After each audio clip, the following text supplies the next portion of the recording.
કરોડો રૂપિયાનું ઉઠામણું કરનાર દંપતીની આખરે ધરપકડ કરી લેવામાં આવી છે। ટેક્સટાઇલ નગરી તરીકે પ્રસ્થાપિત સુરત શહેરમાં કાપડના વેપારીઓ સાથે છાશવારે થતી ઠગાઈના કિસ્સાઓ વચ્ચે આજ રોજ ક્રાઇમ બ્રાન્ચ દ્વારા કરોડો રૂપિયાનું ઉઠામણું કરનાર વોન્ટેડ દંપતીને આખરે ઝડપી પાડ્યું છે। ગોડાદરા ખાતે નામ બદલી અને રહેતા પતિ પત્નીની ક્રાઇમ બ્રાન્ચની ટીમે બાતમીના આધારે ઝડપી પાડી વધુ તપાસ હાથ ધરી છે।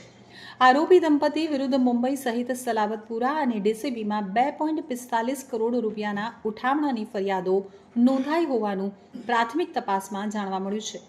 મૂળ રાજસ્થાનના અને છેલ્લા ઘણા સમયથી સુરતમાં વસવાટ કરતા 35 વર્ષીય રાકેશ ચંદ્રરામ કુમાવત અને તેમના પત્ની મમતા દેવી કુમાવત સુરત શહેર અને રાજ્યના અન્ય કાપડ માર્કેટોમાં દુકાનો ખોલી અને શરૂઆતમાં પોતાની પેઢીની શાખ ઊભી કરવા અને વેપારીઓનો વિશ્વાસ સંપાદન કરવા માટે નિયમિત પેમેન્ટ કરતા હતા।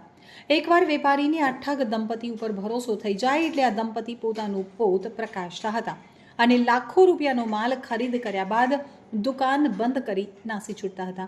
તો પોલીસની ધરપકડથી બચવા માટે આ દંપતી અવારનવાર પોતાનું એડ્રેસ પણ બદલતા હતા। અલબત્ત હાલમાં ગોડાદરા ખાતે આવેલ હરિઓમ નગરમાં આ ઠગ દંપતી વસવાટ કરી રહ્યા હોવા અંગેની ક્રાઇમ બ્રાન્ચની ટીમને બાતમી મળી હતી, જેને પગલે ક્રાઇમ બ્રાન્ચની ટીમ દ્વારા દરોડો પાડી અને આ રાકેશ કુમાવત અને મમતા દેવી કુમાવતને ઝડપી પાડવામાં સફળતા સાંપડી છે। પોલીસ દ્વારા હાથ ધરવામાં આવેલ પ્રાથમિક તપાસમાં ઠગ દંપતી વિરુદ્ધ મુંબઈ અને સલાબતપુરા તથા ડીસીબીમાં ગત વર્ષમાં ફરિયાદ નોંધાઈ હોવાનું જાણવા મળ્યું છે।